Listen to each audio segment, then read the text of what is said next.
প্রধান উপদেষ্টা, আপনার একটা কথা বলবো, আমরা আগেও বলেছি এই সরকারের সকল উপদেষ্টার এক পা অন্য দেশে, বিপদ হইলে ভাইগে যাবে, কিন্তু আমরা দৃঢ়ভাবে বিশ্বাস করি আপনি ভাগবেন না।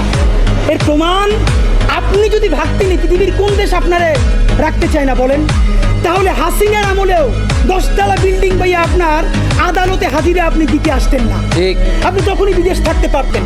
আপনি এই দেশে থাকতে চান বলেই আপনি আসছেন। আমরা বিশ্বাস করতে চাই মাননীয় প্রধান উপদেষ্টা, আপনি বাঁচবেন কয়দিন বলেন?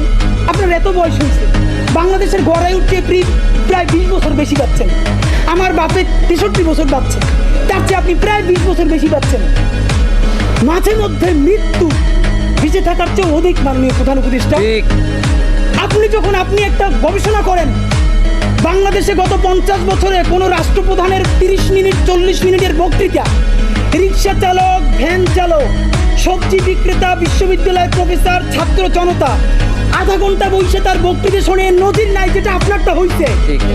এটা কিন্তু আপনার চেহারা দেখে না, আপনি রাজনৈতিক দল করছিলেন, ফেরও করছেন, কিন্তু এইবার যে আপনার এই বাংলাদেশের পক্ষে হৃদয় নিংড়ে ভালোবাসা, আপনি যখন বক্তৃতা করেন আপনি আর্টিফিশিয়াল কিছু বলেন না, কিন্তু আপনি যখন ঘোষণাপত্র বললেন আপনার চেহারায় আর্টিফিশিয়াল ছাপ।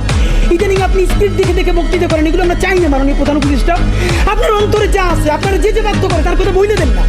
আপনারা কি করবে বলেন? আপনারা খুন করবে? আপনি প্রায় 80 বছর বাঁচছেন, আর কয় বছরই বা বাঁচবেন?